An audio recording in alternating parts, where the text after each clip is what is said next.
नमस्कार बच्चों। विज्ञान और प्रौद्योगिकी कक्षा 9वीं, विषय शिक्षक गर्टे अनिल।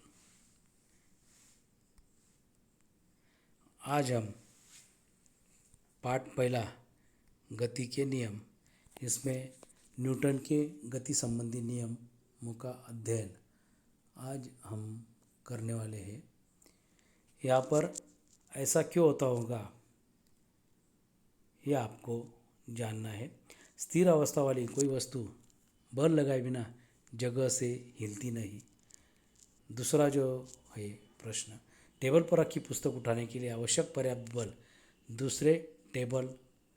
दूसरा बल द्वारा टेबल उठाया नहीं जाता। तीसरा है, टहनी हिलने पर वृक्ष से फल नीचे गिरते हैं। और चौथा जो है वो विद्युत द्वारा घूमने वाला पंखा बंद करने पर भी पूर्ण रूप से रुकने के पहले वो कुछ समय तक घूमता रहता है। उपयुक्त घटनाओं के कारण को खोजने पर हमें यह स्पष्ट होता है कि पिंड में जड़त्व होता है और पिंड का जड़त्व पिंड के द्रव्यमान से संबंधित होता है। यह आपने सीखा है। न्यूटन के गति संबंधी पहले नियम में पदार्थ के इसी गुणधर्म का वर्णन किया गया था, इसलिए उसे जड़त्व का नियम भी कहते हैं। संतुलित और असंतुलित बल। आपने रस्सी खींचने का खेल खेला होगा। जब दोनों ओर से प्रयुक्त बल समान होता है तब रस्सी का मध्य भाग स्थिर रहता है। यह दोनों ओर से प्रयुक्त बल समान रहने अर्थात बल संतुलित रहने के कारण बल प्रयुक्त करने पर भी रस्सी का मध्य भाग स्थिर रहता है, यानी कि दोनों सिरों से समान मात्रा में बल उस पर प्रयुक्त किया जाता है, इसलिए रस्सी का जो मध्य भाग है वो हमेशा स्थिर रहता है। परंतु जब एक सिरे द्वारा प्रयुक्त बल बढ़ जाता है उस समय प्रयुक्त बल असंतुलित हो जाता है और परिणामी बल अधिक बल के सिर की ओर प्रयुक्त हो जाता है, यानी कि जिधर से बल ज़्यादा लगता है उस ओर वह रस्सी का मध्य भाग उस ओर चला जाता है और रस्सी का मध्य उस दिशा में सरकता रहता है। यदि किसी पिंड पर कोई बाह्य असंतुलित बल कार्यरत नहीं होता तो उसकी विरामावस्था अथवा सरल रेखा में एक समान गति में सातत्य रहता है। कोई पिंड विरामावस्था अथवा सरल रेखा में एक समान गति की अवस्था में होता है तब उस पर किसी भी प्रकार का बल कार्यरत नहीं होता, ऐसा नहीं है। वास्तविक रूप से उस पिंड पर विभिन्न बाह्य बल कार्यरत होते हैं, परंतु उनके एक दूसरे को निष्फल करने के कारण कुछ परिणामी बल जो है वो शून्य हो जाता है। न्यूटन के पहले नियम द्वारा जड़त्व का अर्थात पिंड की गति संबंधी अवस्था अपने आप परिवर्तित न होने का स्पष्टीकरण दिया जाता है। इस प्रकार पिंड की विरामावस्था या पिंड की सरल रेखा में एक समान गति में परिवर्तन करने वाले या परिवर्तन के लिए उद्युक्त करने वाले असंतुलित बल का स्पष्टीकरण उसमें दिया जाता है। न्यूटन की गति संबंधी दूसरा नियम, यानी कि न्यूटन का गति विषयक पहला नियम कौन सा है, तो ये, यदि किसी पिंड पर कोई बाह्य असंतुलित बल कार्यरत नहीं होता तो उसकी विरामावस्था तथा सरल रेखा में एक समान गति में सातत्य रहता है। यह न्यूटन का गति विषयक पहला नियम है। न्यूटन का गति संबंधी दूसरा नियम, एक पिंड द्वारा दूसरे पिंड पर किए गए आघात यानी टक्कर का परिणाम उस पिंड के द्रव्यमान और उसके वेग दोनों पर निर्भर करता है। अर्थात बल का परिणाम प्राप्त करने के लिए पिंड के द्रव्यमान और वेग को एकत्र जोड़ने वाला गुणधर्म उससे कारणीभूत रहता है। इस गुणधर्म को न्यूटन ने संवेग द्वारा संबोधन किया है, यानी कि संवेग पिंड के वेग और द्रव्यमान के गुणफलन को संवेग कहते हैं। P is equal to M V, m यानी कि द्रव्यमान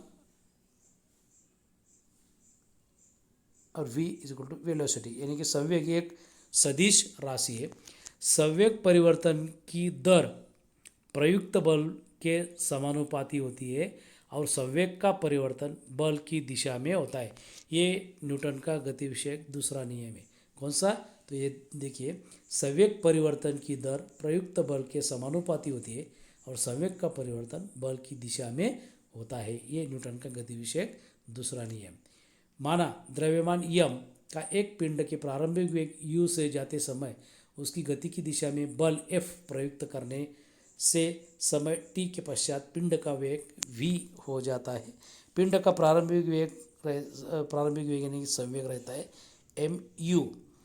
समय t के पश्चात पिंड का अंतिम वेग हो जाता है mv।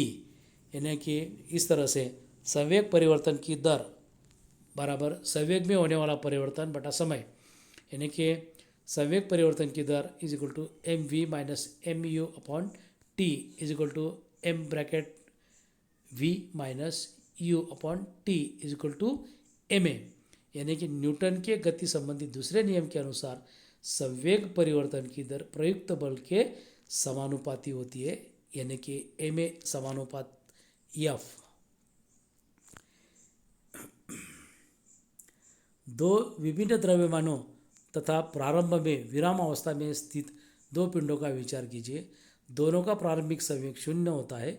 माना दो पिंडों पर विशेष समायोजित टी के लिए निश्चित बल F प्रयुक्त किया। हल्का पिंड भारी पिंड की तुलना में अधिक वेग से जाने लगेगा, परंतु उपयुक्त सूत्र से स्पष्ट होता है दोनों पिंडों का संवेग परिवर्तन की दर लेकिन समान है, अर्थात F होगी और उनमें होने वाला परिवर्तन Ft भी समान होगा। अतः विभिन्न पिंडों पर समान कालावधि में समान बल प्रयुक्त करने पर संवेग में परिवर्तन समान होता है। एसआई प्रणाली में बल की इकाई यह दी गई है न्यूटन, यानी कि वह 1 किलोग्राम द्रव्यमान में 1 मीटर पर सेकंड स्क्वायर का त्वरण उत्पन्न करने वाले बल को 1 न्यूटन बल कहा जाता है। यानी कि 1 Newton is equal to 1 kg into 1 metre per second square. CGS प्रणाली में बल की इकाई डाइन है। डाइन यानी कि 1 ग्राम पदार्थ में 1 सेंटीमीटर पर सेकेंड स्क्वायर का त्वरण उत्पन्न करने वाले बल को 1 डाइन कहते हैं। यानी कि 1 dyne is equal to 1 gram into 1 centimetre per second square. Newton का गति संबंधी तीसरा नियम। न्यूटन के गति संबंधी पहले दो नियमों से बल और बल के परिणाम की जानकारी हमें मिलती है, परंतु प्रकृति में बल अकेला हो ही नहीं सकता। बल दो पिंडों के बीच की अन्योन्य क्रिया है। बल हमेशा जोड़ी द्वारा प्रयुक्त होता है। जब एक पिंड दूसरे पिंड पर बल प्रयुक्त करता है उसी समय दूसरा पिंड भी पहले पिंड पर बल प्रयुक्त करता है। दो पिंडों के बीच बल हमेशा समान और विपरीत होता है। यह संकल्पना न्यूटन के गति संबंधी तीसरे नियम में प्रतिपादित की गई है। पहले पिंड द्वारा दूसरे पिंड पर प्रयुक्त किए बल को प्रतिक्रिया बल कहते हैं।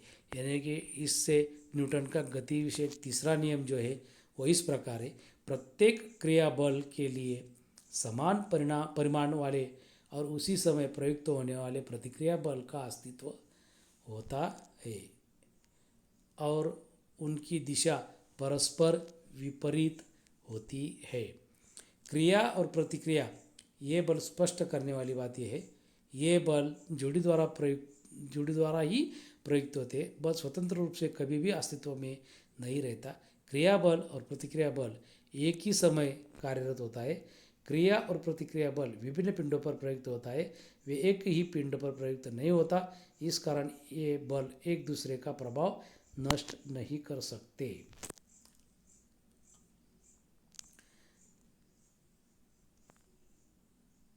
संवेग की अविनाशिता का नियम, law of conservation of momentum, यानी संवेग की अविनाशिता का नियम।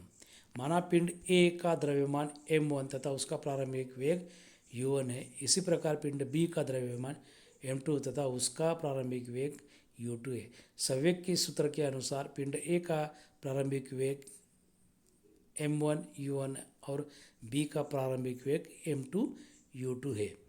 जिस समय दोनों पिंड की परस्पर टक्कर होती है उस समय पिंड ए पर पिंड बी के कारण बल F1 प्रयुक्त होकर पिंड ए त्वरित होता है और उसका वेग जो है वेग v1 हो जाता है। पिंड ए का टक्कर के पश्चात वेग m1 v1 न्यूटन के गति संबंधी तीसरे नियम के अनुसार पिंड ए बी पिंड बी पर समान बल विपरीत दिशा में प्रयुक्त करता है। उस समय उसके संवेग में भी परिवर्तन होता है।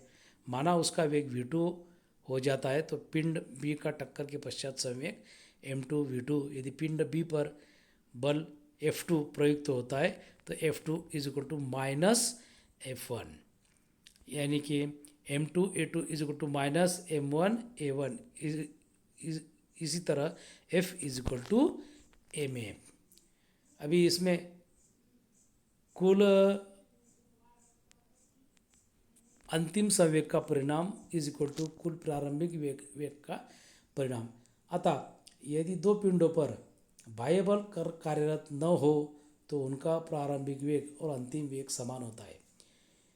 पिंडों की संख्या कितनी भी होगी तब भी यह कथन सत्य है।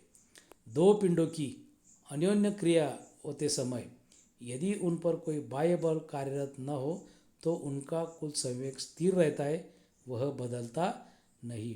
यह न्यूटन के गति संबंधी तीसरे नियम का उपसिद्धांत है। टक्कर होने के पश्चात भी संवेग स्थिर रहता है। टक्कर होने वाले पिंड में संवेग पुनरावर्तित होता है। एक पिंड का संवेग कम होता है तो दूसरे पिंड का संवेग बढ़ता है। इसलिए सिद्धांत निम्नानुसार भी प्रतिपादित कर सकते हैं। यदि दो पिंडों की टक्कर होती है तो उसका टक्कर के पूर्व का कुल संवेग उनसे उनके टक्कर के पश्चात के कुल संवेग के बराबर वो होता है। यह सिद्धांत समझने के लिए बंदूक से दागी गई गोली के उदाहरण पर विचार करते हैं। जब द्रव्यमान m1 की गोली द्रव्यमान m2 की बंदूक से दागी जाती है तब वेग से आगे जाते समय उसका संवेग m1 v1 होता है। गोली दागने के पूर्व बंदूक और गोली स्थिर रहने के कारण प्रारंभिक वेग उनका दोनों का शून्य रहता है और कुल संवेग शून्य रहता है। गोली दागने के पश्चात भी उपयुक्त नियमानुसार कुल संवेग शून्य होता है। अतः गोली आगे जाने के कारण बंदूक पीछे की दिशा में सरकती है। इस सरकने को प्रतिक्षेप कहते हैं। बंदूक प्रतिक्षेप वेग v2 ऐसी पद्धति से सरकती है कि m1 v1 plus m2 v2 is equal to 0 या v2 is equal to minus m1 upon m2 into v1।